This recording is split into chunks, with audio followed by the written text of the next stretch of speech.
Oh, no countdown? No, I don't have one of those yet. So, yeah, it's just like, oh, hi, we're here. Okay. I didn't realize that countdown was like something Katie had specifically. I thought that was a feature of StreamYard. No, yeah, that is a feature of StreamYard. Oh, is it? It's on one of the tabs where you like click on the tab and it says countdown. Oh, Caitlin, get on her level. Yes. Okay. Hello everyone. I don't know if anyone's here yet, but welcome to another live write-in. And you guys already know who I am. So, Katie, Zach would like to introduce themselves. Not that they really need too much introduction. I'm Katie from Year of the Author. Yeah. I do book reviews, I guess. I do. I don't know. I am Katie from the Year of the Author, who just do the book review things. How do a review this thing? I'm the destroyer of dreams. It's okay. As for me, I am Zachary A. Pieper, first of his name, spinner and spitter of fire, the Wolf Man, the Mad One. You can find me at Zach Pieper on YouTube, or just YouTube/Zack the Dolge, my little... There we go. And I wrote a good-ass book. Sequel's coming out this Halloween. And third one is like... I'm already like 140 pages into writing the third one, so, you know, if you like good-ass epic fantasy, check me out. You'll love it, I promise. Check out the Goodreads reviews. Speak for themselves, I swear. And I also like acting a fool, so, you know.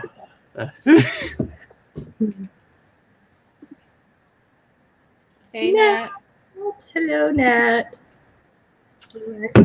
Is Nickelback?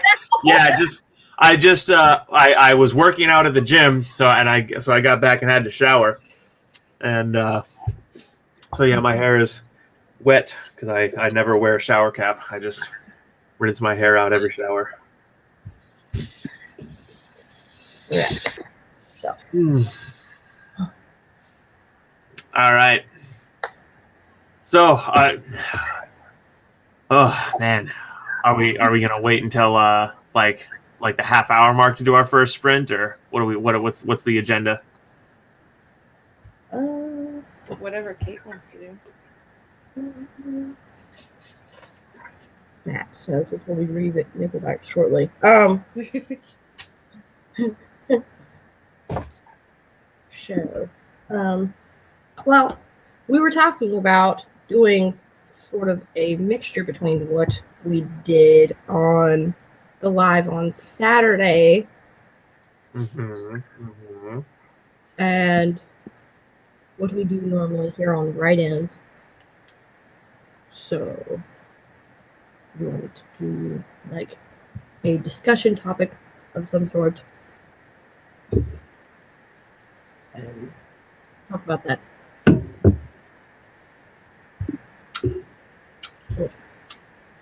Or we could just talk about your hair. Let's talk about Zach's hair. My hair is somewhat interesting, but it's not interesting enough to spend a whole live on. No. Nat apparently wants to fight you for position of... well, Nat, if you read my book, you would be secure in the knowledge that you could not outfool me.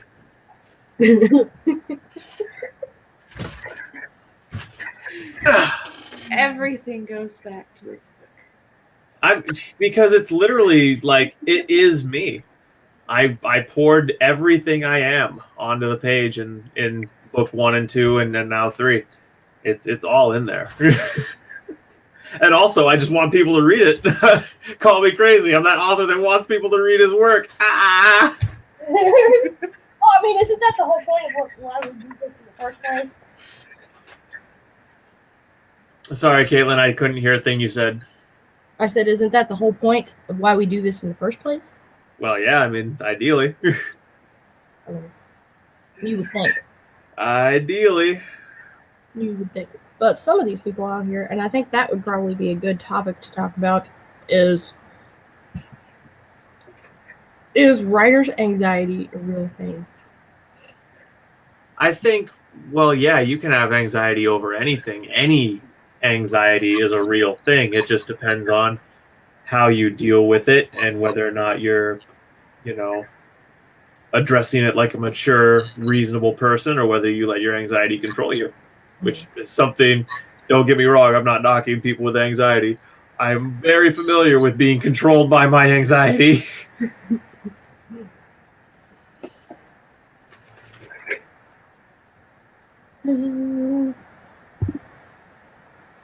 Yeah. Thank you. Yeah. Natural red. Yeah, I really like, I think my favorite kind of red. Well, first of all, I really like natural dark redheads. Absolutely amazing. But I also really like auburn, where, like, if it's winter and they've been, in winter all They've been in winter and all winter. they've been in winter. Their hair is more that it's starting to become like almost a brown. But then summer rolls around and the sun starts hitting it, and it starts lightening up, and it becomes this beautiful shade of almost coppery. Uh-oh, you're going Copper into a green. memory. Your whole vibe shifted, and I'm like, oh no, he's going into the past. A lot of the best times of my life are in the past. I mean, don't get me wrong. There's plenty of shenanigans to get into in the future, but good times were had. That's kind of interesting, Nat. Because didn't you say you're Puerto Rican? No, I thought she said she was Russian. Did she? Oh no, wait. I think she said she lives down in Puerto Rico or Portugal or one of those. Wait, I thought she lived in Vegas. Oh, am I crossing my hairs with two different viewers? Okay, my mistake, Matt. My mistake. So I was like, wait, I thought, because I was over here like, wait, am I wrong? Yeah, I must be crossing hairs with another one of the viewers. My apologies. It might be Juicy, because I think he's the one that lives in. You're tripping.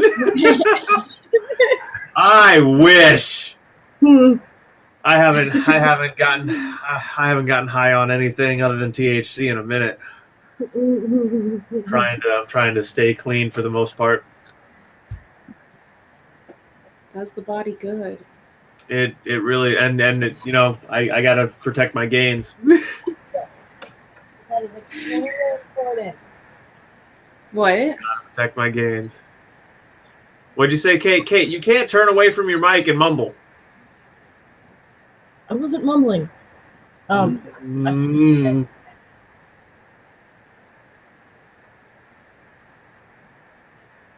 Anyway, I was trying to look. Okay, I was trying to look over here and see, because I have topics. Are you pulling stuff out of the magic hat, or is this a separate group of topics? This is a separate group of topics, even though we could do the hat. No, the hat is our What's thing. that? That's true. The magic hat is the hat that we pull topics out of for our show. We Are a Genius on Cait's channel. Yes, and we just randomly pull topics out of the hat and discuss them. So, it's been everything from like POV to things like what's the difference between a run-on sentence versus a complex sentence. No. Yeah, I got straight up irate over that one. Yeah, but I would have to say that's probably one of the best ones that we've done. Yeah, I enjoyed that one. People, people, man.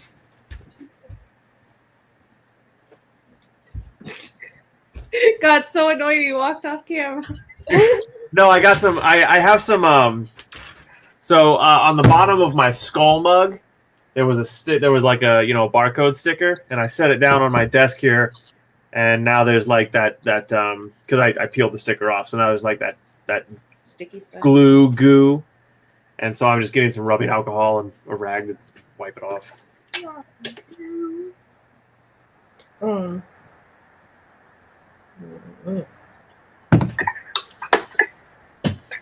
Okay.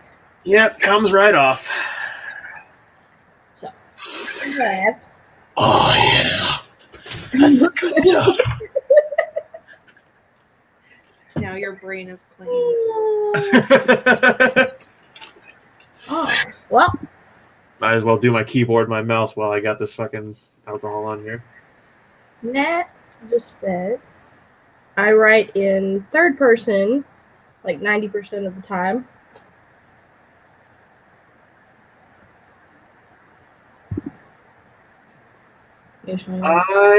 So my novels are all in first person so far, but my fourth one is going to be my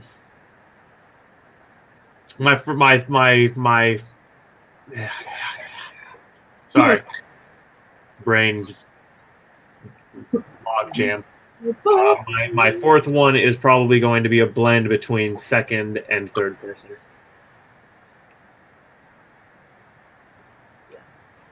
Wait, wait.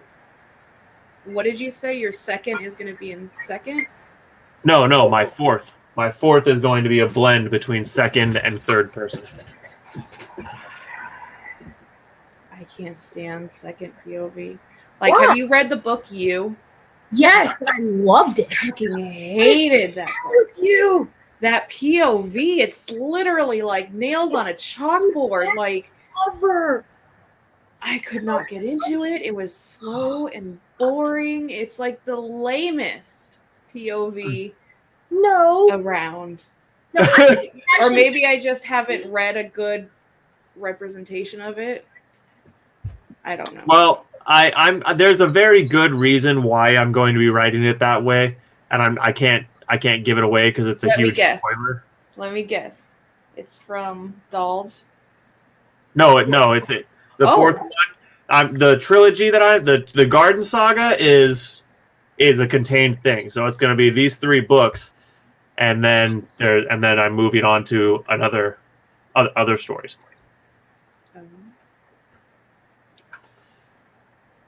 Yeah. Why does it?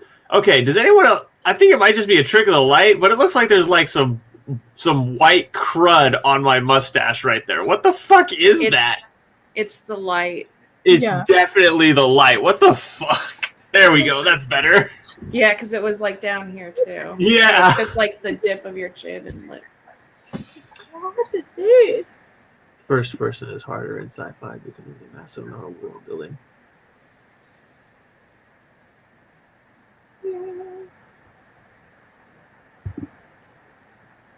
Because nobody fucking survives. So I feel that on the horror thing. I dare say, on your previous comment, Nat, that I did a pretty good job of that. I built an epic fantasy world in first person. Yes. It was fun too. God, my world building is one of my favorite parts of writing. It really is. I can just do whatever the fuck I want. The fact that you did it in first person, most people think that that's kind of impossible. Do that sort of thing in first person. You just have to have tremendously weak prose. Yeah,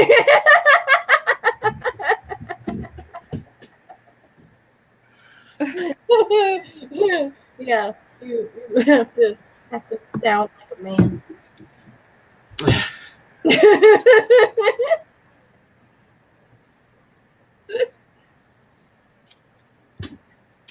Well, see, I think there needs to be a little bit of a distinction there because if it's like epic level fantasy, then the world building is just as hard as sci-fi, or harder, because it's a whole new world, which mine is. It's not taking place on Earth, and other than some slightly pre-existing conceptions of magic systems, I don't really draw on much existing lore. Yeah.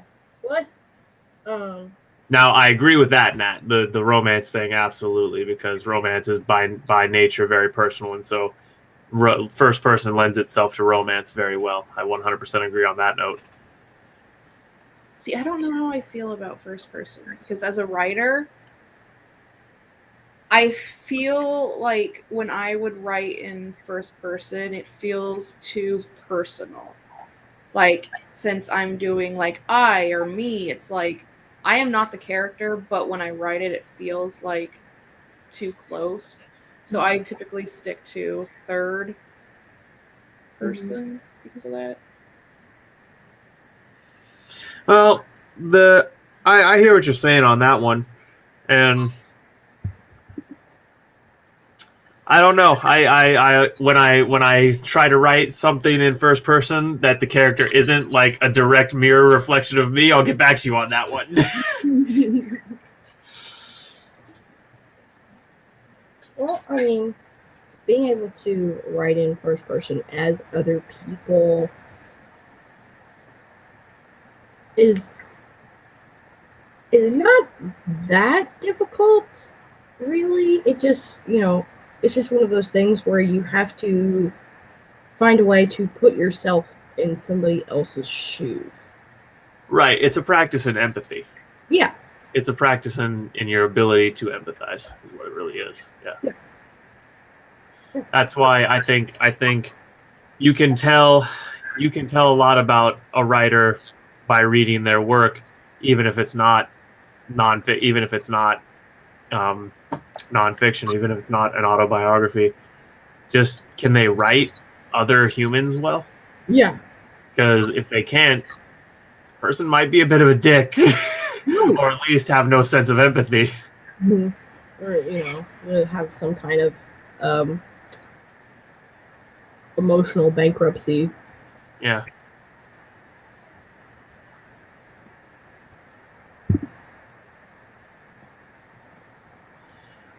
I think that's so that's a fun little like a thing to talk about, because how do you define a self-insert? Because technically, the way I look at writing is all of your writing is a self-insert, because all of it lives up here until you puke it out onto the paper. Yeah. So technically, all writing is self-insert to one degree or another. It just depends on whether you're being extremely deliberate about it or whether you're being very around the bush about it. I see self-insert as like, however, okay, so let's use Megalator, the Cyborg Tinker. Oh yeah. As an example, everyone says that basically Gwen is a direct self-insert of Meg. It's not hard to figure out. It's super obvious. Yeah, it's on its face. So that's how I view self-insert. Yeah, I mean, and that's when most people talk about self-inserts. I think that's what they're talking about. And like Dolge, he's very. I mean, and I've made no secret about it. Yeah, Dolge is a self-insert of me, of the best possible version of me. I like Nat's comment that Stephen King always plays some goofy cameo in his own movies. That's what the kind of self-insert stuff I like in books. Like, if you're going to put yourself in a character, you're a side character that has maybe like 5 seconds of page time. And if you're in a movie, you're literally like the guy working behind a counter, or you're delivering a pizza, or you're not even that meaningful, but you're there. Right. I can see that. Well, I'm almost done with my third book, and I'm going to do some homework before I start writing the fourth one. I'm going to read into a few different genres, because I really want to expand my palette, where some genres are concerned before I start writing my fourth book, What because I want my genres? fourth book to be very immersive. What genres are you gonna do? So I'm gonna be reading into cyberpunk, detective, and psychological thriller. Ooh, okay. You grabbed my interest with psychological thriller. Never read cyberpunk. I do like detectives, but I am kind of burnt out on the whole like FBI so-and-so is trying to solve a case. Well, she's not. So this particular person, I can give you a little bit of it. So the protagonist is actually going to be a female in my fourth book, and I'm subverting.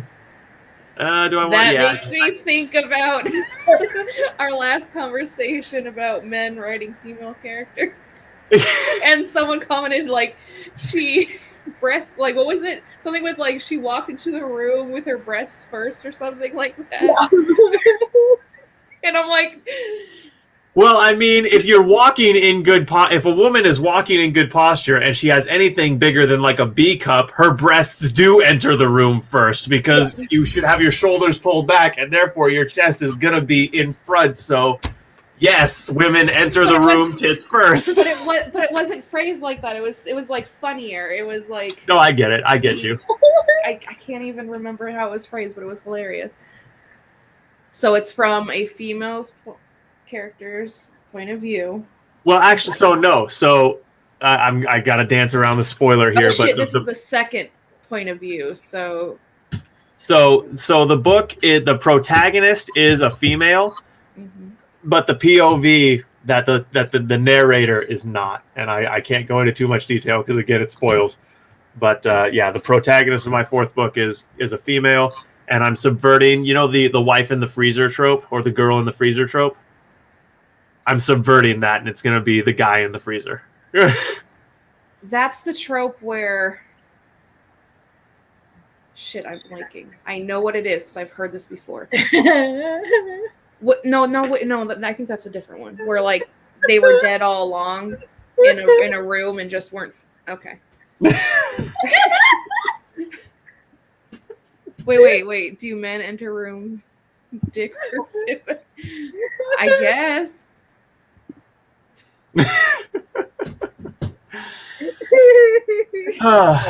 the ray of light shining directly into my room leave? Can I open that again? I think so. Yeah. You're like Swiss Army Man. Radar stick. That fucking movie. I know. Oh my god, that one!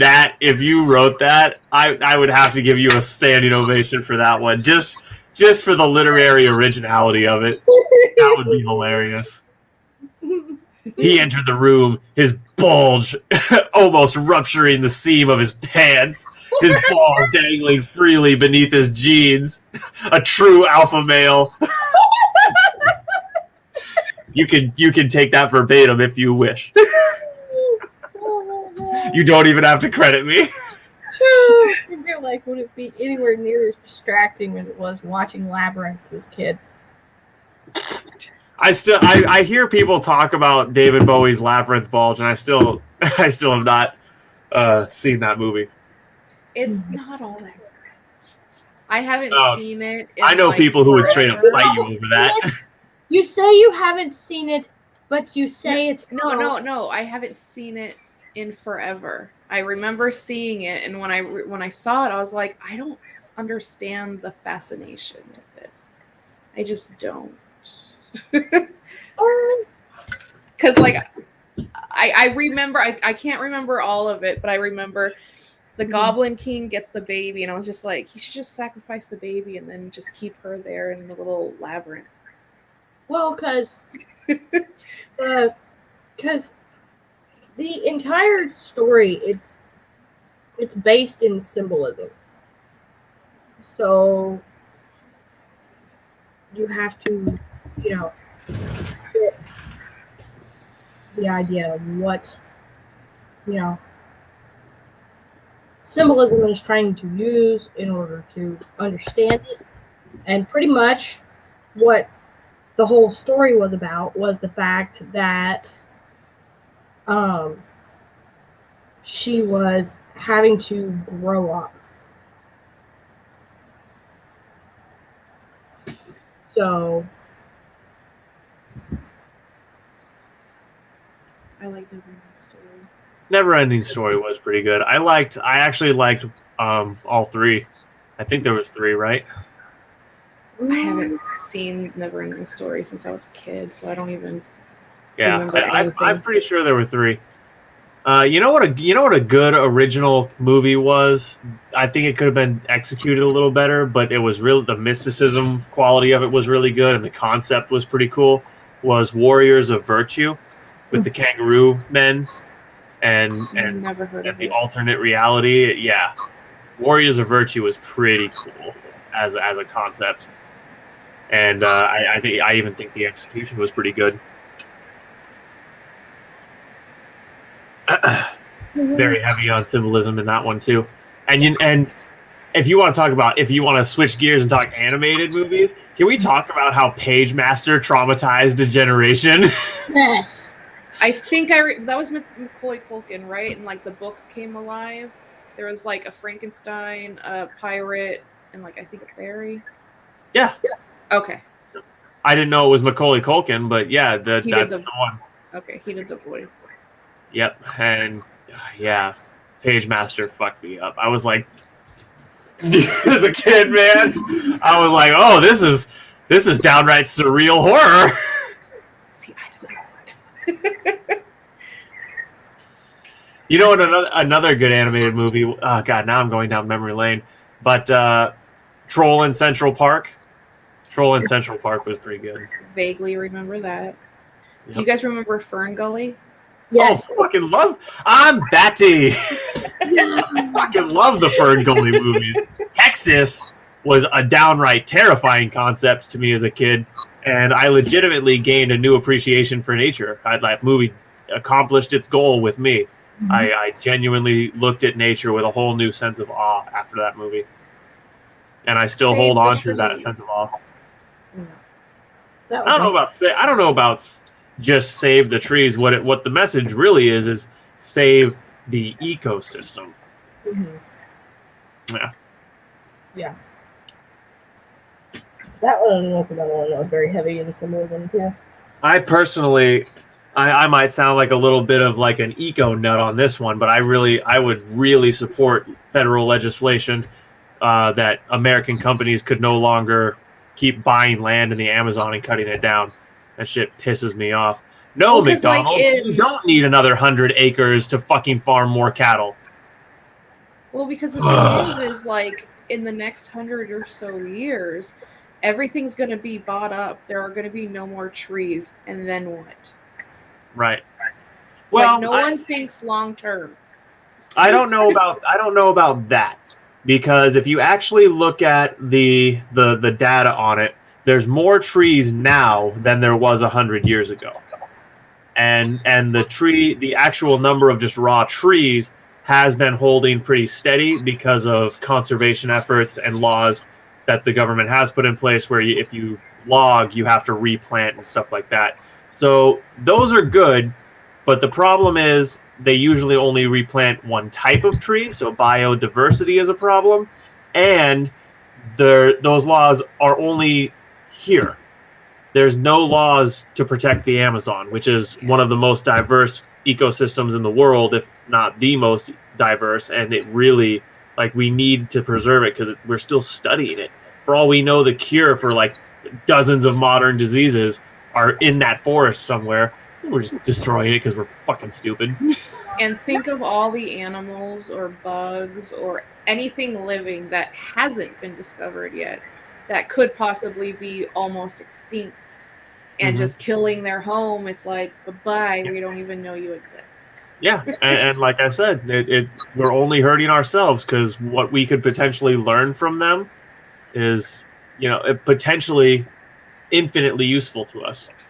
Yeah. So I'm quite disappointed with mankind's current trends of stewardship of our ball of mud. Yes. Because not very good. And Nat, the last thing Nat just said, I absolutely agree. If we actually poured some technology into desalinization, we could pump a bunch of fucking ocean water inland.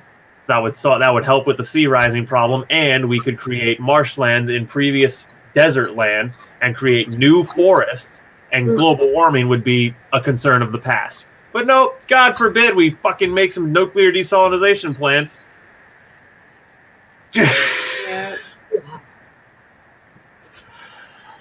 Yeah, the solutions are in front of us. People just won't do them for mostly political reasons, honestly. Yeah. I mean, you know how cool it would be? I don't know how much money this would cost or what would happen, but if they channeled from like California into Vegas and made like an ocean in Vegas. Yeah. Like, think of tourists. Like, that would be such a huge, like, bring the beach to Vegas, where, because I grew up there. Yeah. It's fucking everything is dead and desert. Could you imagine if they made a man-made Lake Mead, but it was the ocean?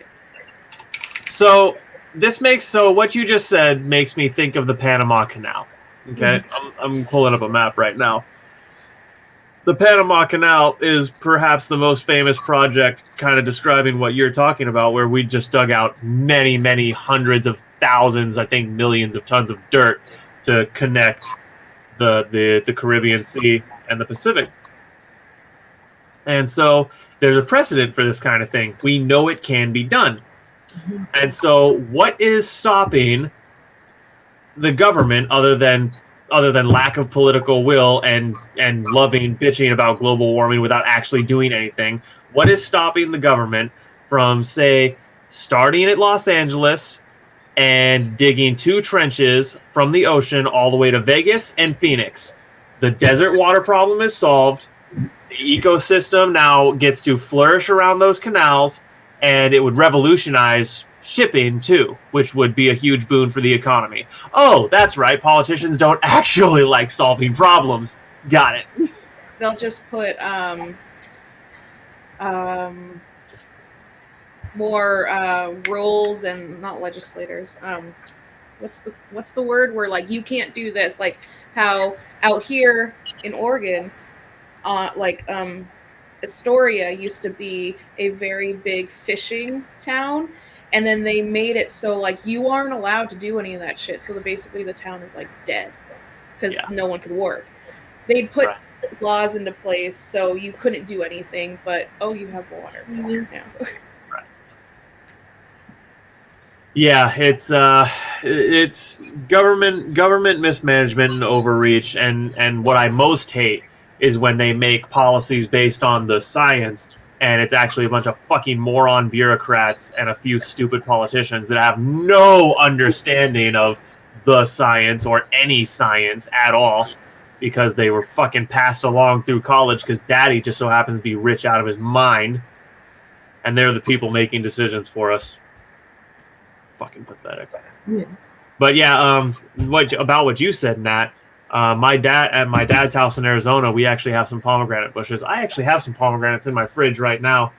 I should probably get the kernels out of those and make the pomegranate mead I was going to make sooner rather than later, because they're not going to stay good forever. So do you guys still have his house, or did you put it up for sale? I actually just had an unpleasant experience with a realtor, a Remax realtor. Oh, hang on. Damn. Fucking allergies.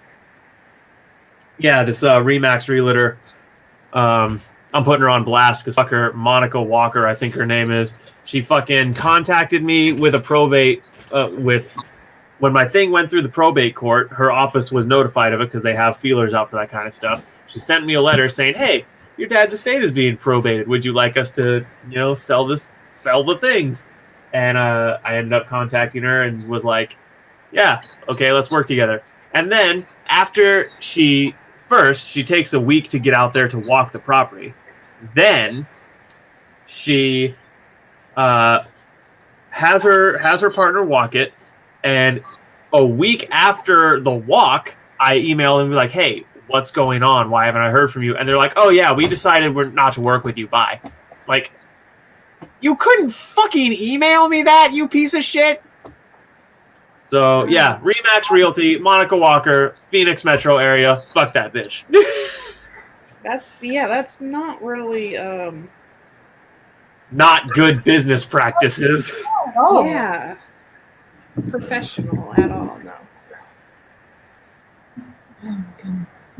Okay, so we are officially at the 35-minute mark. So, set timer for 30 minutes. Set the timer for 30 minutes. Oh, maybe I can finally finish this battle scene that I've been working on for like 2 weeks. Oh wait, let me set it. Okay, in 3, 2, 1, start. Let's do it. Wait. Okay. All right. Garden of Fate. Here we go. Yeah. It's me, a Mario. Mario.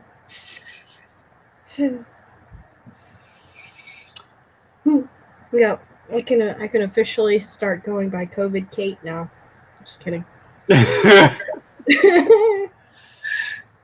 Well, to earn a nickname like that, I feel like you'd have to like deliberately super spread. Yeah, that's true. That'd Just be go to a like, restaurant, start spitting in people's drinks when they're not looking. and be like, hey, yeah, this is not Typhoid Mary. This is. This is COVID Cait. Oh man, and just like that, stream taken down, banned. It's like, what, guys? Seriously, I have COVID. Okay.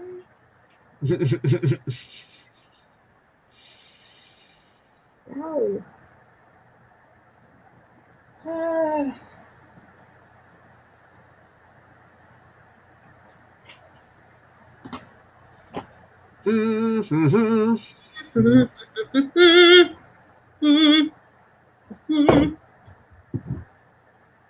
Oh my god.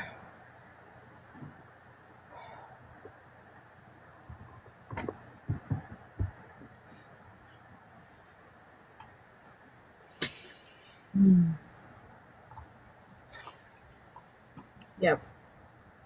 Yeah. They told me the pharmacy was like, oh, we don't give out ivermectin here. Wait, they said they were out of ivermectin? Oh, like they said that they don't fill those kind of prescriptions, so I'll have to go elsewhere. Why?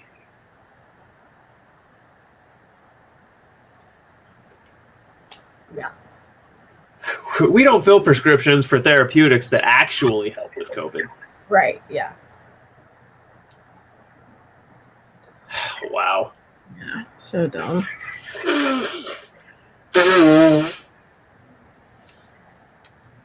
That pisses me off. Oh, damn it, I forgot to mute my mic. My allergies are killing me, man. Mm.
Oh,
damn it. Oh, there we go.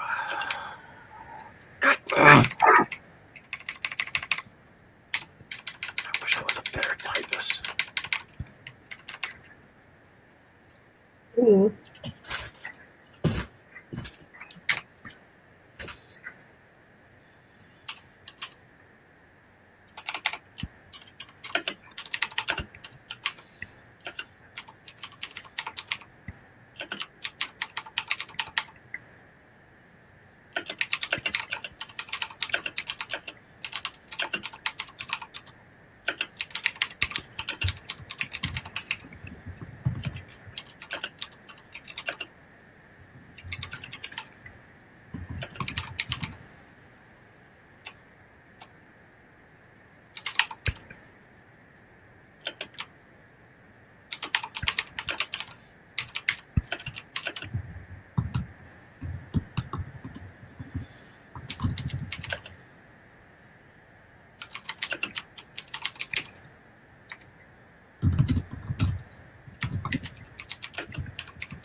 Caitlin.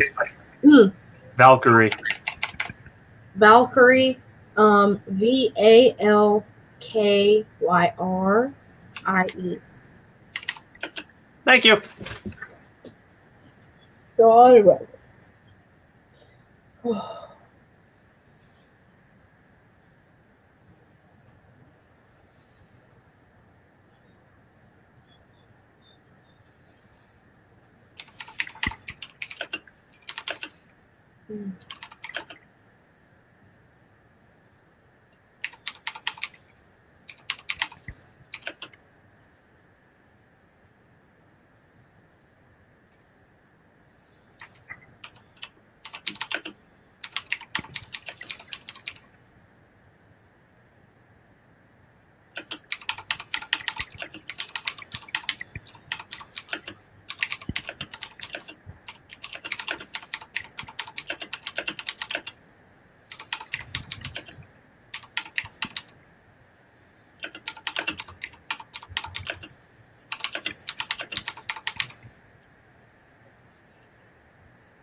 How do you spell mache? Like paper mache? I believe that's M-A-C-H-E.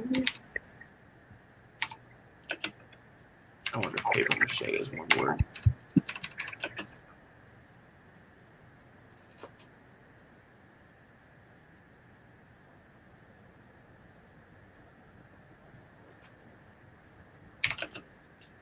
Okay, so you got the spelling right, but it had to word had to put those weird little lines above the A and E. Yeah, because I was like, I know it's. I'm not too proud to admit I have no idea what those lines are called. Aren't they like accent lines or something like that? Yes, they are. Yeah, because it's like, you're supposed to pronounce it this way. Right. Paper mache. Yep, instead of it being mache. Like in machete.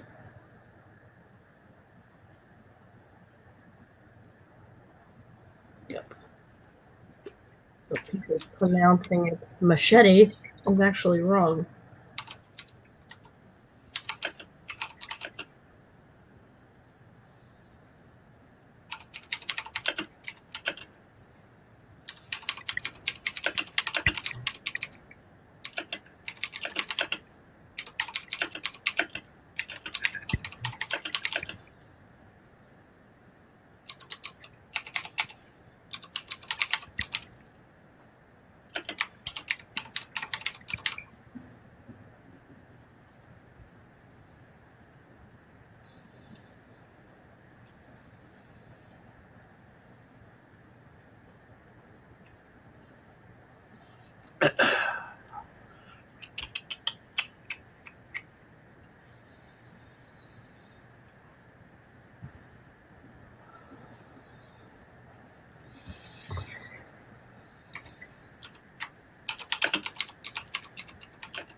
Okay.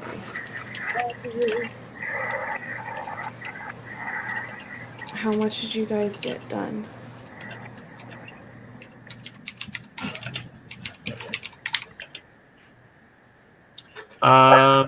I got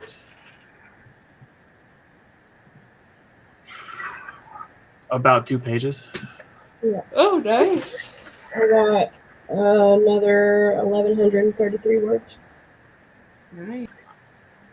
Another I how wrote much? 1,133 words. Fucking A, that's a lot. Let me get a word count on mine.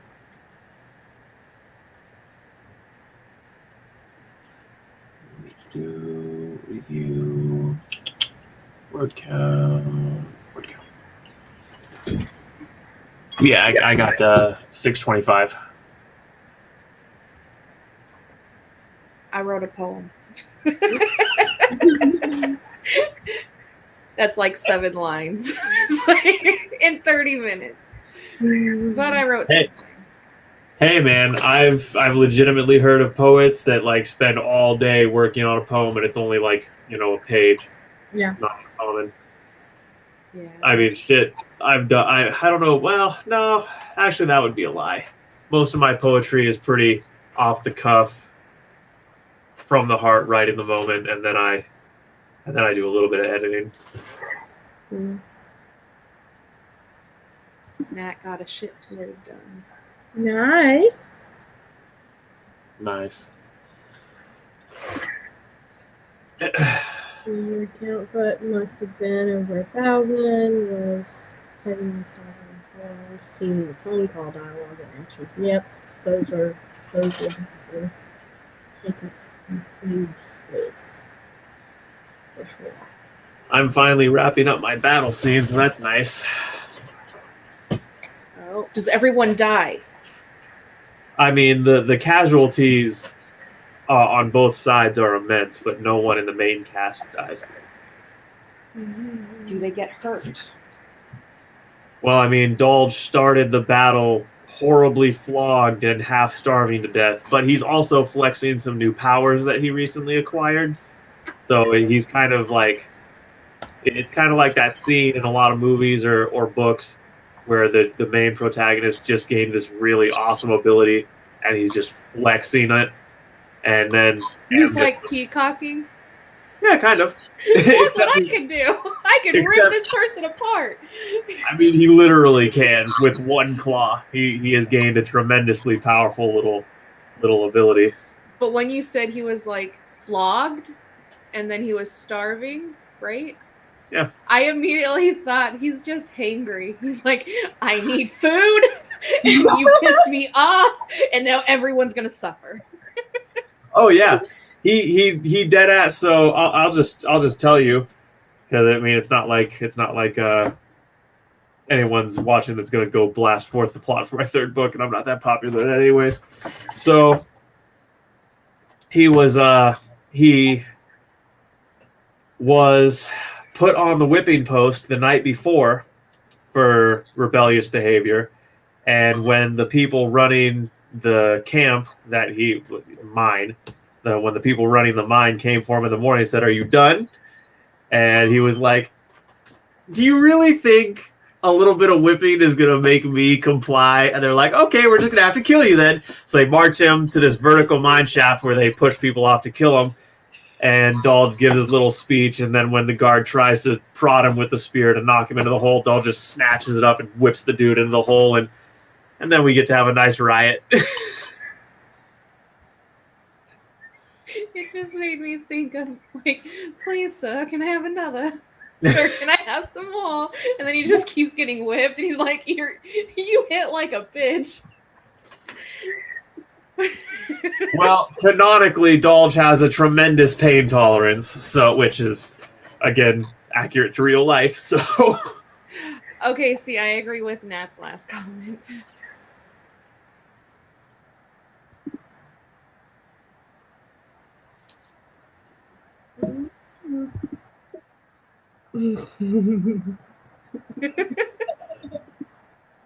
my mind literally went there too, Nat. He went to the whipping post. Begging for more, he couldn't satisfy Jesus the Christ. need for pain. Well, there are some passages about how Dolge is addicted to suffering, so that's not entirely off base. It's the only way they feel. I'm just In a perpetual state of despair and pain. Well, I don't know, Nat. Am I muscular and hot? Because I happen to think I'm pretty muscular and ruggedly handsome.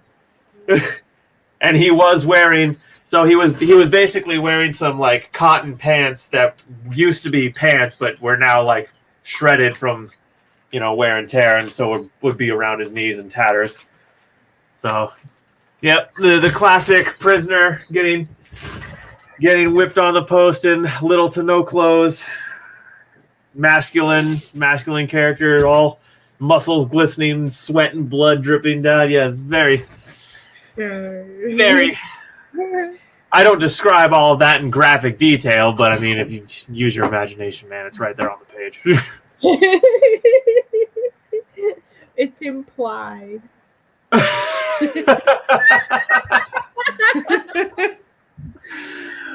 Well, thank you, ma'am. Yeah. I like to think I'm somewhat ruggedly handsome.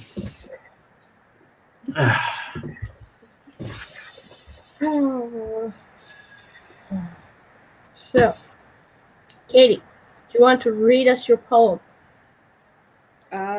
Sure. You know what, Nat? I might go back and add some graphic detail just for you, but you have to read my book in exchange. So, my poem's really short. It's called The Storm. It's listen twice, burn these lines upon the marrow of your withered bones. There's a raging storm within your eyes, a hurricane of torment and ruin, whose strength will level any city or heart. It's both a blessing and a curse, for if you said what was really in your head, the destruction would never be clearer. Ba-dum-bum. Yeah, I like it. I feel like you could definitely add more. I feel like you could definitely add more to that, but yeah, I like what you got. That's right up my alley. It's depressing. But nice. Deep down, I'm depressed. So. Isn't everyone in today's society? I don't know about everyone. There are people who are genuinely happy, but a lot of people don't have genetic predisposition towards serious mental illness either. Yeah. I saw this one thing on TikTok, and I can't stop thinking about it.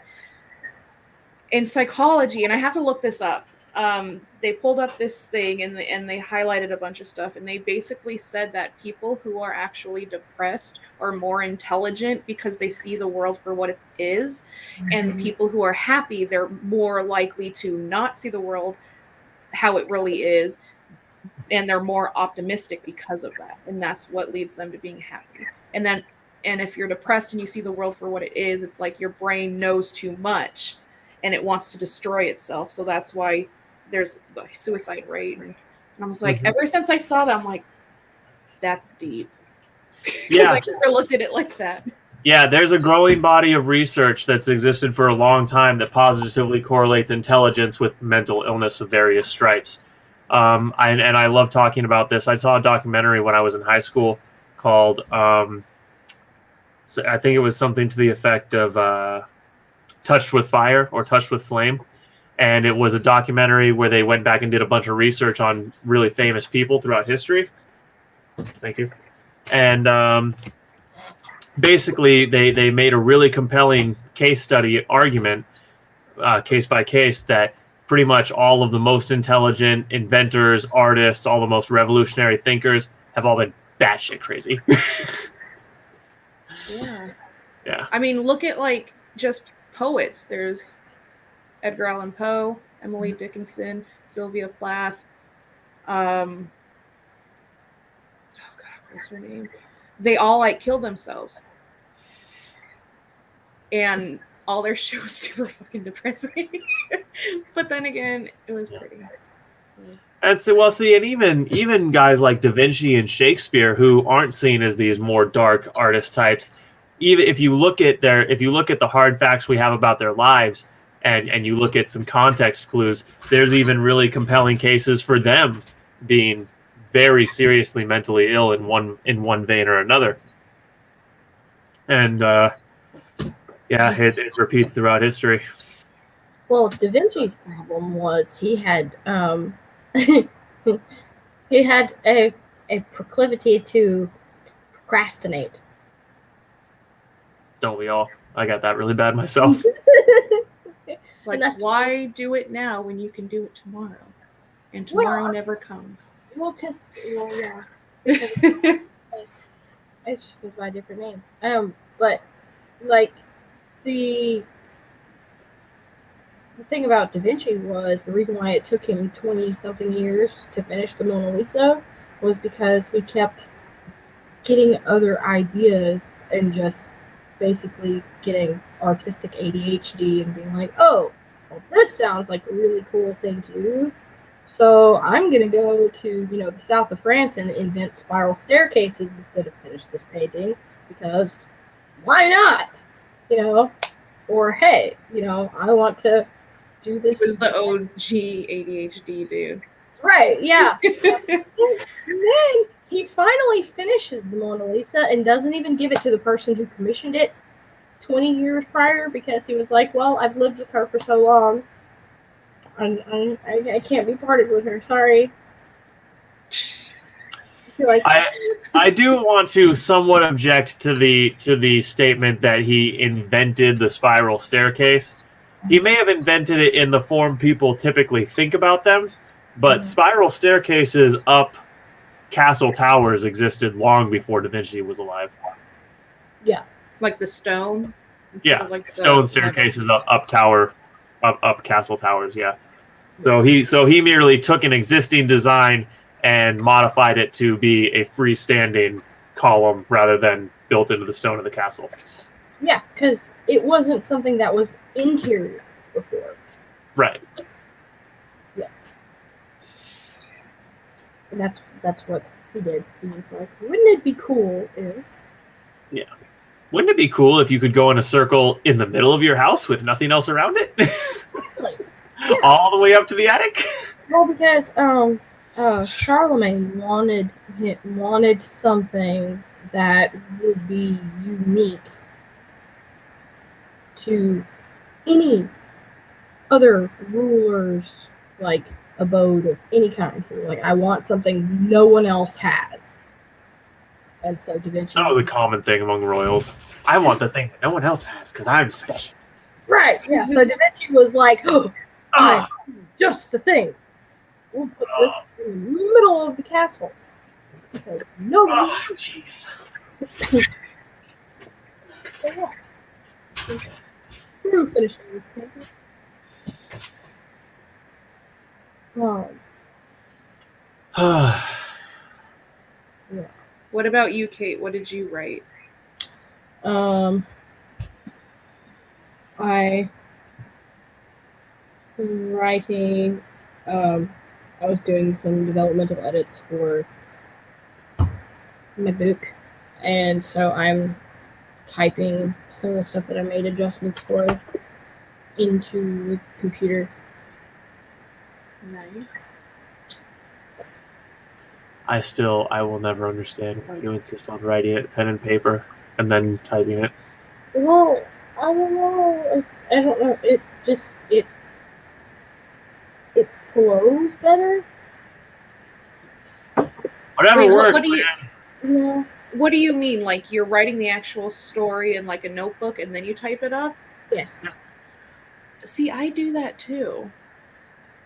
Like, but no. Let me explain. Because in my past jobs, I would always bring a notebook, and on my lunch breaks or breaks, I would sit and just write. Mm-hmm. And then I would bring it home and I type it up, and then that's how I did it. Yeah. I want to get back into doing that though, because there is something unique and special about writing it by hand. because I recently found a bunch of my notebooks, and I would like draw the characters. I draw out different things while I'm writing, so it looks like all chaotic and like a complete mess. But Yeah. you can't do that if you're just typing it in the computer.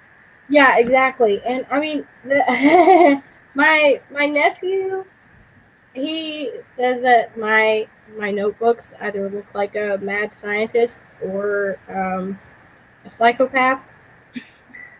And like, You repeat yourself though. yes, and so that's because when I write in them, I put all of my like, okay, like. But when I have like ideas pop up just out of nowhere while I'm writing, I put them in the margins. Yeah, like I'll block it out, put it in the margins so that I don't lose it or forget it. Just in case I have something that shows up, and then I can go back and I can use it later. Yeah. So, yeah.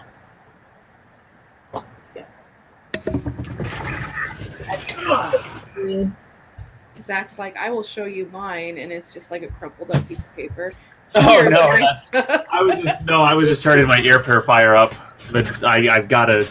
I don't know what is bugging my sinuses right now, but it's driving me nuts. Well, it is starting to cool down, so we're going into fall allergies. Because I woke up this morning feeling like crap. Well, I had an allergy panel done, and all I'm supposedly all I'm allergic to is dust and cat and dog dander. So, and dust could be literally anything in the air. So, yeah. So I'm allergic to dust and mold, and I live in Oregon where mold grows on fucking everything. Same. Like, only it's worse up here because it's even colder here more of the year. Oh, nice. I can't wait until it's going to be like winter. I really hope we get snow. I would like some snow too. I that's one of the reasons that moving to Montana is one of the things that of the places to move I'm considering. Montana looks really, really nice because like you actually get really nice winters where it's nice and cold and snowy, and you can go out and do all the snow sports. You get a snowmobile and shred around and be silly. And it's funny snowmen, because there were two places I've always wanted to live. And I've never been to Montana, but ever since I was in like elementary school, I always had this dream of owning a ranch somewhere in Montana with a bunch of land, and I would just have horses and a shit ton of animals. And I'm like, I don't even know what's in Montana. I've never fucking been there.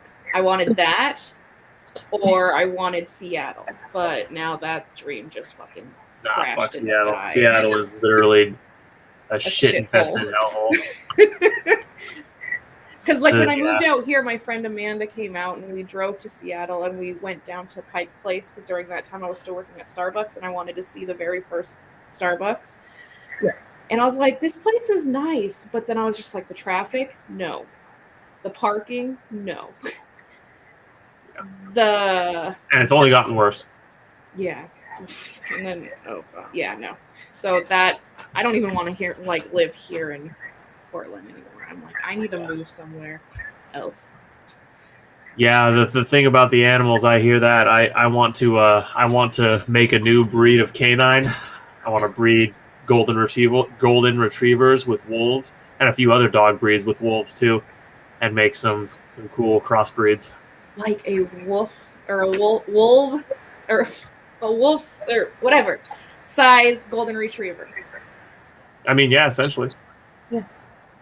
But it would be bulk because golden retrievers, if you take off all their fur, they're actually a pretty lightweight frame dog. Yeah. So what I'm really hoping to be able to do is get a wolf with that glorious golden shaggy coat and the disposition of a golden retriever.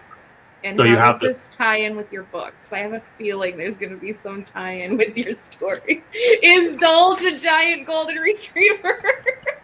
No, he's definitely a wolf. But so He's a wolf, but what color is his fur? I knew I was gonna tie in with the book. Yeah. Yeah. See, in my story, the shifters that transform that are fur that are from an animal that have fur, their fur is typically the same color as their head hair. And so, like Amnis, the redhead, she transforms and she's this blood red wolf, and Pogs is I'm just picturing an midnight. old granny turning into a wolf, and she's like, "Son of a bitch, I'm still gray." Or a bald person who's just like a furless wolf. Well, it's funny you bring up a gray wolf because I've got a character who's early gray silver, who's actually his name is Trapmaster Murday, and he has long silver hair. He's actually his character model is actually based on Geralt of Rivia from Witcher. He looks like Geralt with much less scarring. But yeah, Wait, and is that the guy, the main Witcher dude? Yeah, is the main Long, Witcher like, from the Wolf School. Yeah. Elf I hair? copied his physical. The personality is nothing. It's not a Geralt copy. I just love the way Geralt looks, so I kind of copied his general look. But the personality is of my own creation. Nice. But yeah, I Geralt. would like to see a giant like wolf golden retriever. That would actually be really pretty. Because Yeah. I've always wanted a golden retriever because I always thought they were pretty. But And they're smart too. They're great dogs. From the people I know who've had them, they're pretty, they're nice, but they smell terrible. Like you have to upkeep their like bathing and I've never heard that. grooming. Really? Yeah, See, I've I've not never heard had that. one, so I didn't know. So when she told me that, I was like, I didn't know that. I mean, that may if you like let your dog go outside and you only wash it like once a month, it's gonna obviously start smelling like nature. But a lot of here's the thing too. What a lot of people say smells terrible. I'm like, it smells like outside. Do you not like the way nature smells? Because I love the smell of the forest. Yeah. One Plus- day, I will Yes. get a dog. Their fur is so long. I can't hear you, Cait. I said, I guess it's because of the fact that their fur is so long. You know, so any kind of sweat or dirt or anything like that, you know, gets trapped in there. Oh, you know what would make another mix is the wolf and Great Dane. Because Great Danes are already massive, so imagine like an extra large one. Yeah, or bull mastiff and wolf. Yes. Try to get mastiffs back a little bit. Yeah, because then you could breed and play with the genetics a little bit until you got bull mastiff size, which is quite a bit bigger than a wolf, but looking like a wolf. Are those giant dogs that could literally like maul a person? They use them to hunt bears. Yeah. Okay. So it's the one I'm thinking of. Okay. Yeah, those things are awesome. I love big canines. Canines is my favorite animal tree. Yes. And And there's a surprising amount of diversity in that animal tree. That a lot like. Do you know have you ever heard of the maned wolf? Maine wolf? No. There's a maned wolf. Yeah, it's got a mane like a horse. Oh. Yep, long, skinny legs. They're pretty cool. Mhm. Do you guys like cats? I'm not really a cat person, no. Oh. I mean, I think some of the big cats are fascinating animals, but I don't like house cats. Have you? Because you might like this one because it's like a giant house cat. Have you heard of the Maine Coon? I've actually held a Maine Coon. Yeah, They're like fucking huge, but They are. gorgeous. ridiculously big. Yeah. It's like having a dog, and I'm like, I want one because they look so adorable. Or what about the Sphinx, the hairless one? oh, I want one of those too. you mean like he's like a Smeagol cat? It looks like Right. Dopey. Right. Those things are definitely the Smeagol's of the fucking feline world. Yeah, But they're so adorable. like I half And expected to be like meow, They look like eldritch abominations. They are not adorable. But the thing is if you're allergic to cat dander, that is the cat you'd be able to have because it isn't. Right. You aren't like it doesn't create dander. Oh yeah, I understand that. I just don't give a fuck. I'm not a cat person. Oh, they sigh. Cats are fun. Dogs are Yeah, fun. I mean, they can be pretty fun. I mean, I have one, but that was because she was a foster fail. A foster fail? Foster fail. Yeah, like I was planning on, like, rehoming her, and it's been like 3 years, No one wants her. and I haven't been able to get anybody to take her. But Oh. except for I did finally get somebody. Yeah, did you say she's going to her new house in October, I think? Yep, she's getting a home. Yeah, Nice. yeah. For some reason, that just reminded me of this screenshot of a tweet that I've seen from some girl, and she just tweeted out, "I don't date men. I just foster them until they find their forever home." Oh. Oh my god. I was like, well, that is simultaneously humorous and incredibly sad. And then when she lets him go, you found your forever home. Pat pat. Go be happy.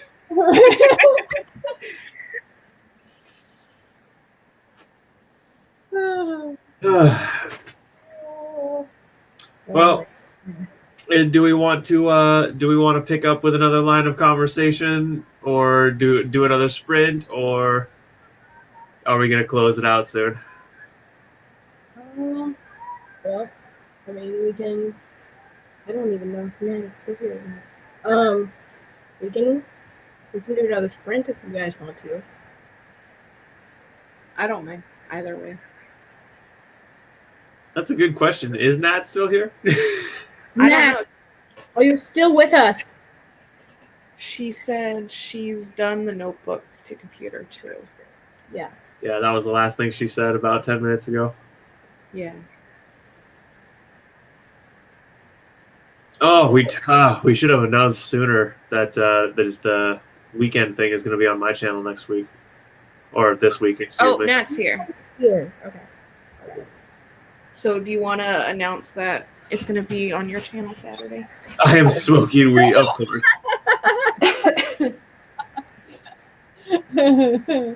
Of course.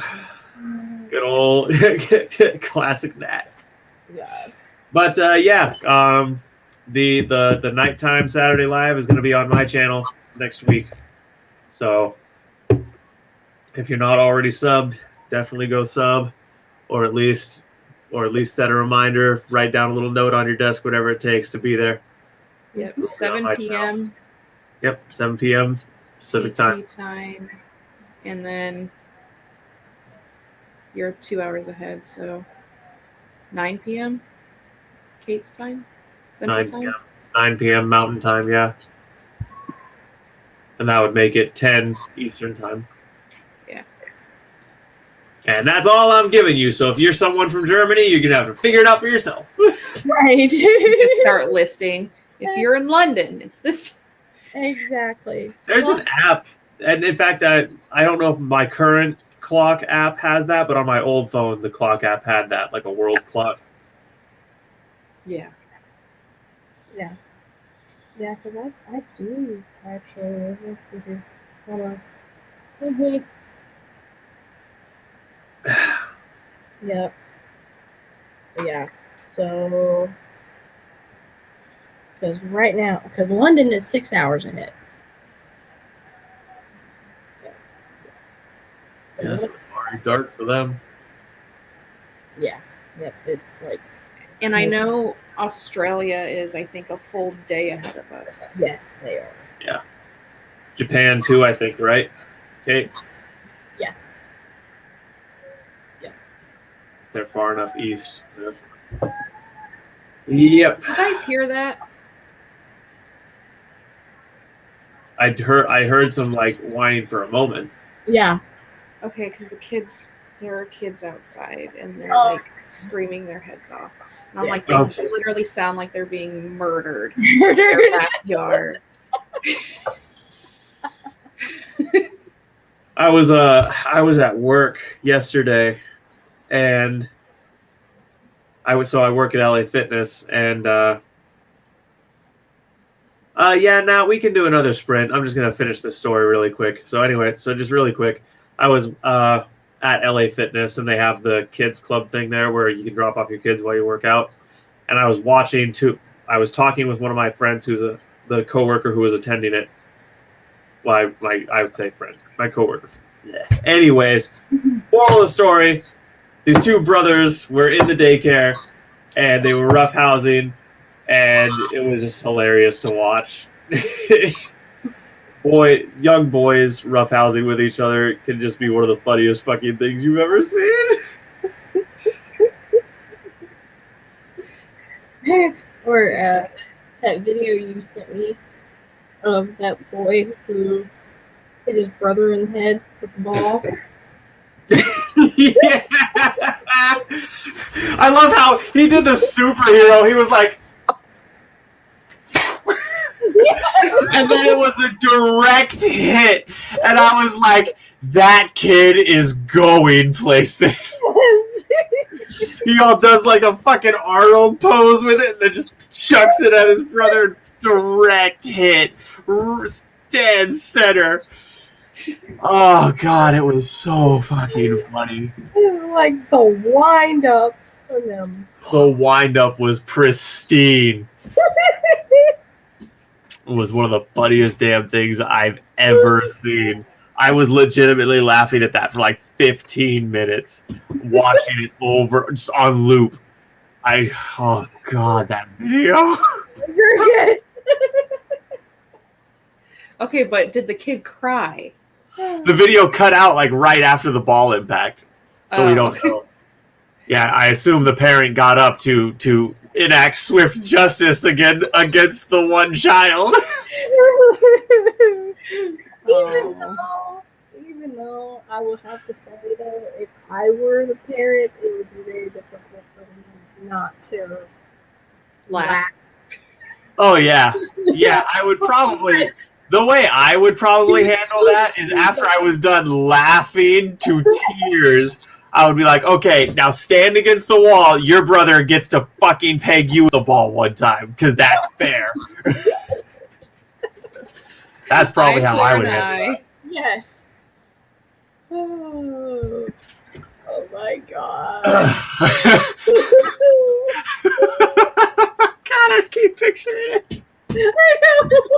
Just the Arnold poses, and then he's like, "What? You know that was just witness me energy." Yes.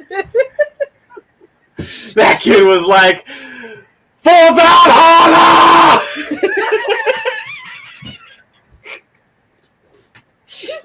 Oh my god. Fucking majestic little bastard. All right, let's do one more sprint before we'll wrap it up with a sprint and then a farewell. Okay, so 30 minutes in 3, 2, 1, go. All right, cool. I'm gonna start this writing sprint by taking a piss. Okay. Oh my god.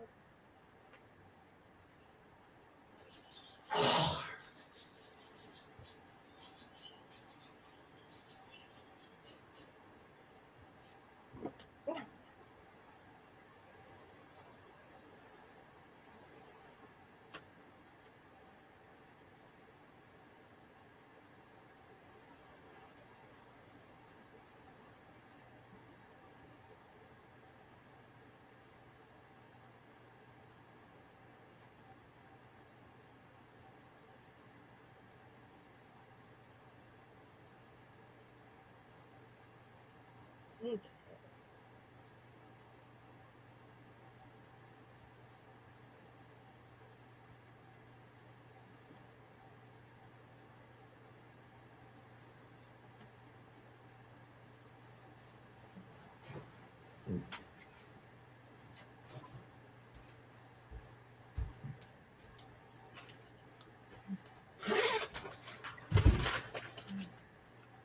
Okay. We doing 30 minutes again? Yes. Okay. Yeah.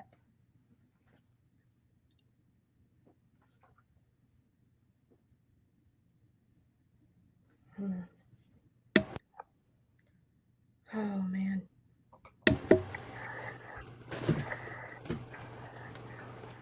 All right.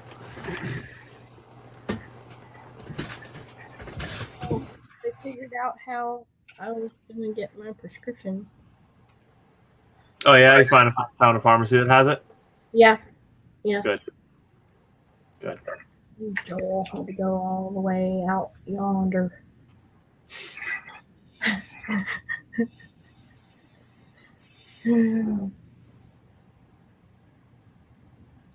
30 minutes, Nat.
Punching your salad.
Well, at 137 pages, I'm finally done with chapter 6. Wow!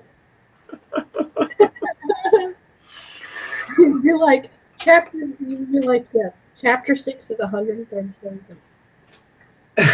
Wait, what? pages. You were like, yes, chapter 6 is 137 pages. No, I No. know. Stop it.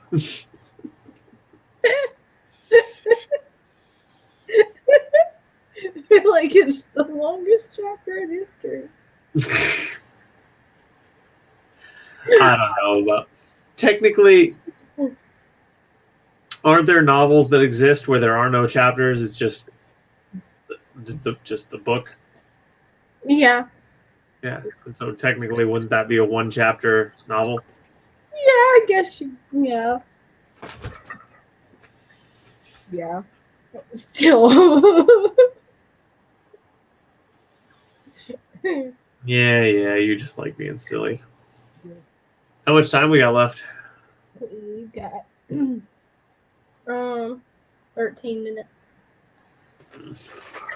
Let me go back and see if there's anything worth polishing up or editing that I can see right away.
Was that the end I hear? Yes. Got it. Yeah, for the second half of that, I was just rereading what I already had. Okay. Ugh. So how much did you guys get done?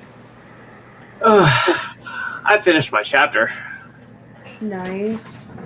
Did he get away from the whipping post? And all the people trying to like whip him? Well, you got to remember he'd already done that when I was, even before we started the live.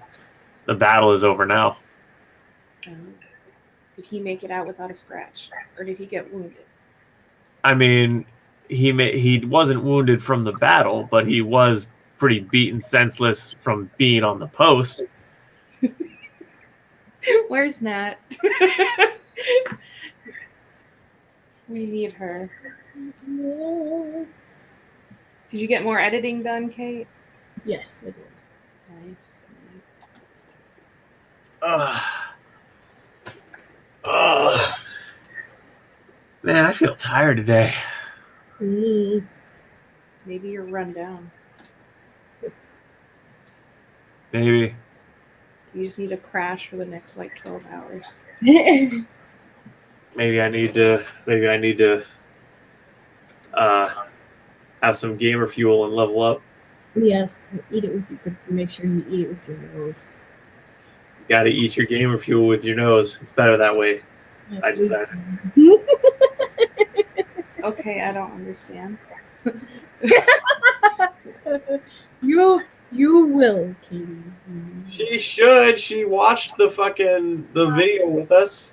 Yes, true. Which video? Oh, Minute Movies, Guns Akimbo.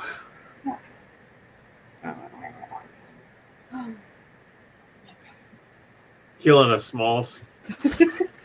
Was I drunk? Because I don't remember I don't know. a Were lot you? when I drink. I don't fucking know. Yes, Nat is here. Yeah. Did you Nat, did you get any writing done? And we're definitely still gonna have to hear her stoner story. We definitely still need that. We could do that if she comes on Saturday's stream. I definitely insist that Nat should secure a webcam and come on the lives. Yes. Ugh. Yes. Now Yes. she's writing a sex scene. No, I'm right. Does it involve a whipping post? Does it involve, I almost said crackheads. Does it involve potheads? And is it going to be titled "Killer Crackheads from Out of Town"? From out of town.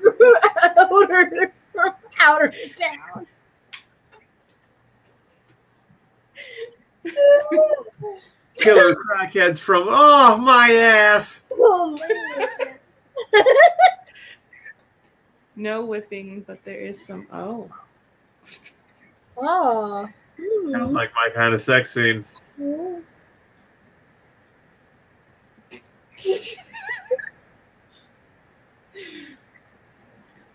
That just gives a whole new meaning to Dodge being tied up on the whipping post.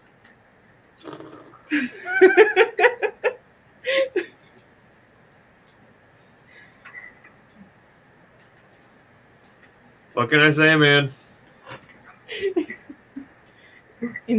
It turned into something. It just took a left turn into Chuck Tingle territory.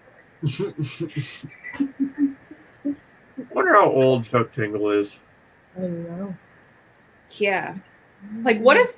I don't think I've ever actually seen a picture of him. Hold up. Now I need to know. It would be weird if he was actually like a 17-year-old boy or something. Who's never had sex before, so he's just like, I think this is what the porn shows me. Or what if it's a woman and it's not even a dude? Not even. That would be funny. Oh my goodness. That would be hilarious. Although Well, I guess writing what they're writing, that's a name. That's a reason for a pen name in and of itself. But Yeah, even on Amazon, you don't get to see his picture when you look it up. You literally just just get a drawing of a dinosaur and a dude. Yeah, he doesn't have a profile picture. So that's Man. Oh, but that makes me think of there was this. oh yeah, I know. I'm just that's what I was saying. I was saying maybe it is a woman who writes under the name Chuck Tingle. Yeah. I mean, I think it would be hilarious. It would be. Yes, just hilarious. Oh my goodness. Just like there was this dude who was actually a trucker that I came across when I was in ghostwriting, and this guy posed as a 20-something-year-old woman who wrote BDSM fiction and self-published it on Amazon. But actually, he was like a 50-something-year-old dude who was a trucker. Yes. I That's mean, funny. He would get messages from people and be sent gift cards and stuff by dudes. see, and that's how you play the game. Yeah. Yeah.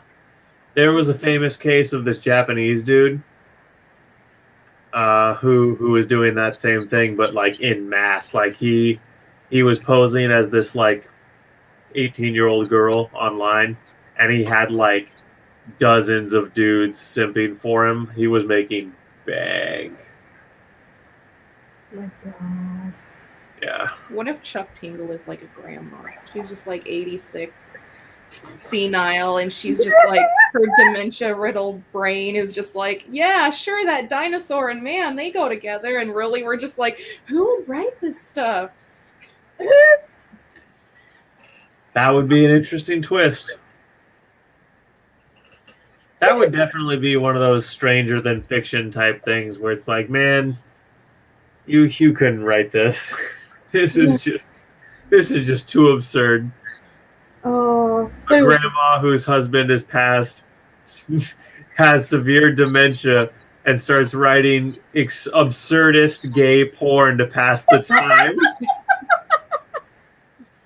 oh my God. But if she has dementia, she's probably not even the one, like, with the wherewithal to actually publish this. So it's probably like one of her kids.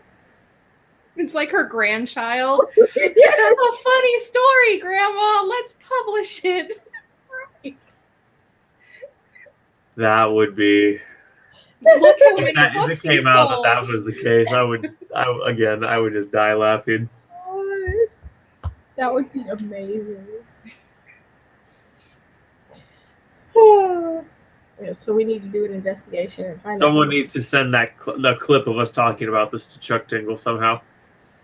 Yes. And then watch, he's just a very much gay, like 35 to 45-year-old man who's married, who has a normal life, and he's maybe like a English teacher somewhere. I'd actually be willing to bet. I think there's like a 50-50 that Chuck Tingle is not a gay man. Yeah, most likely. Have you read his books? No, you think I couldn't sit down and write some fire-ass gay porn? I don't like. So are you saying like maybe he's like a straight guy and he's just like, He could be a straight guy, could be a straight woman, it could literally be anyone. I think there's legitimately only a 50% chance that Chuck Tingle is actually a gay dude.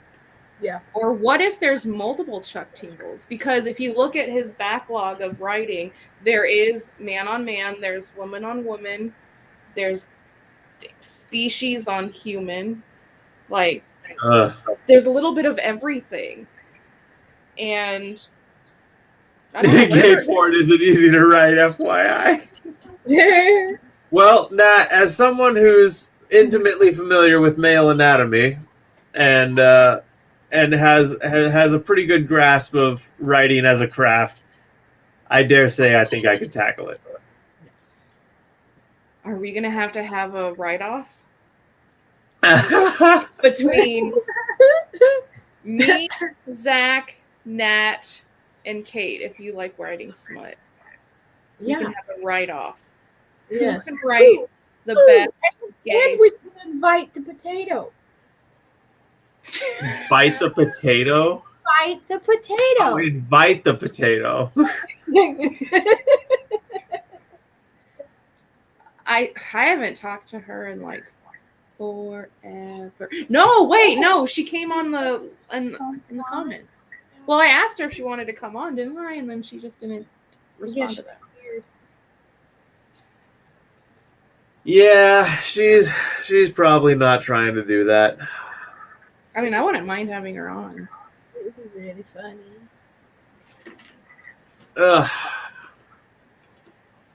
I'm honestly I'm neutral. You're just like, I don't care anymore. Exactly. I'm just kind of over it. I'm not a fan, and I'm kind of just at this point. I'm just kind of in the casual disliking phase of my memory of said person and their starchiness. Oh. You know what you need to do? What? Join the Discord group, and then you can talk to her or debate her. Your gay BDSM smut. Good, write me a gay porn whipping scene.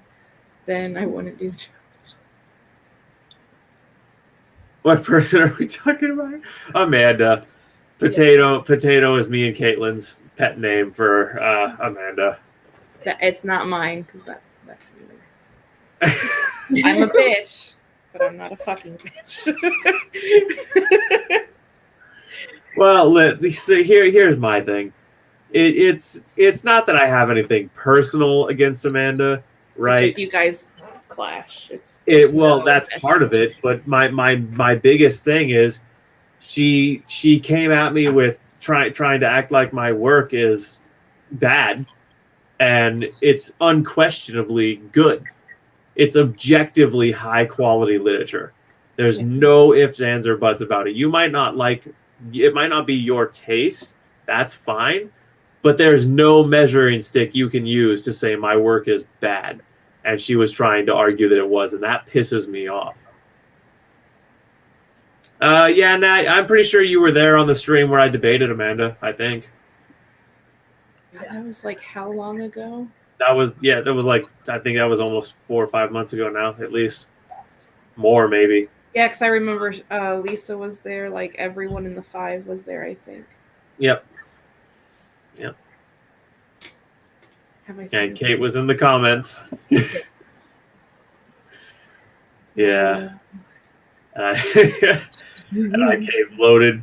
I brought nukes to the knife fight.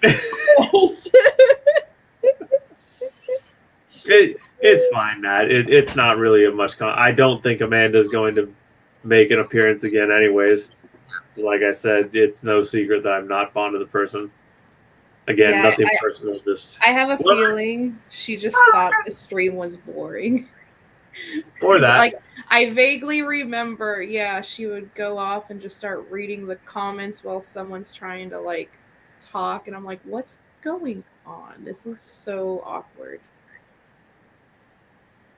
Yeah, I mean, to be fair, I kind of do that too. But that's because I like interacting with the audience just as much as the people on the live. Yeah. Oh, no, I mean, like, say me and Cait were having a full-on conversation for the live, but then out of nowhere, you just started, like, reading the comments, like, in, like, does that make sense? Oh, something out loud is what you're saying? Yeah. Yeah, no, that is awkward as fuck, I agree. And rude. Yeah, so that was just... Bad can be entertaining. Well, I suppose there is a certain level of truth to that, but I don't like people saying my writing is bad when it's not. Yeah. I do take that personally. even if it wasn't so intimately about me. Yeah. I mean, because if it's, if it's, I don't know, bad on purpose. Yeah. Bad stories can sell millions. Look at 50 Shades and Twilight. Right, exactly. They got fucking movie deals and clothing deals and wine deals and I just need to write. And they're not the only examples. They're really not the only examples. They're just the most recent, most famous ones. Yeah. Yeah, because I don't think another book has gotten that much publicity since, or I'm just not paying attention.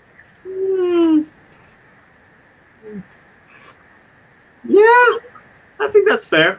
Because there was Twilight, 50 Shades, and there was like the Maze Runner, Divergent, Hunger Games. Yeah. And I can't think of anything like within the last maybe 3 to 5 years that really stood out like the rest, where there's like such a cult following. Yeah. Yeah. There hasn't been yet. I mean, they tried to with the whole Percy Jackson thing, but it didn't. Oh, I totally forgot about that. I only saw the first movie, and I only read the first book.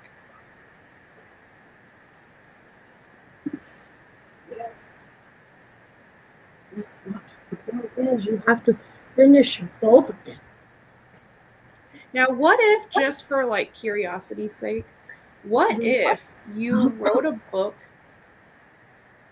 going into it saying you want to make this the crappiest story ever? Just capitalize on it. Like, I'm talking about use all the tropes, have terrible grammar, don't get an editor, have a shitty pick art cover, like just make it the worst thing you can possibly do. Publish it and just see, like, what if you get a huge following? What if people are like, oh my god, this book is so terrible, and literally you can just sit back and be all like, joke's on you. like I did that on purpose. That would be legitimately an interesting social experiment. Yes, it would. Nat, do it. Do it, Nat. Yeah, do it, Nat. And at some point, I might be persuaded to do the same thing. I have too many serious things on my plate that I want to do, but at some point, I might do that just to see. Yeah. Be like, this is what we do with, the Nat rubbish. can call it the Stoner Chronicles, and literally she just gets high every time she writes and just doesn't care. Just writes, and literally, and like the main character can be a pothead. Hi. Well, see, there's a built-in niche audience with pothead stories, so even if it sucks, there's a built-in audience right there. Yeah. No, it would have to be like a generic YA, like, my name is Sunshine Flower Dust, and my two love interests are a tan white guy and a pale white guy. Who will I choose? And then, of course, there's like a dystopian setting where there's the evil government, and then vampires have to fit somewhere in that, and maybe werewolves. Like maybe the love interest. The evil government is run by vampires. And the good guys are the werewolves. Oh, and so that can tie in like the alpha and the Luna, or whatever they call the girl head wolf thing. Well, female alphas are just called alphas too. The alpha female. Oh, see, like on Wattpad, they always like refer to her like Luna, and I'm like, what the fuck? The stoner sci-fi is 9,000.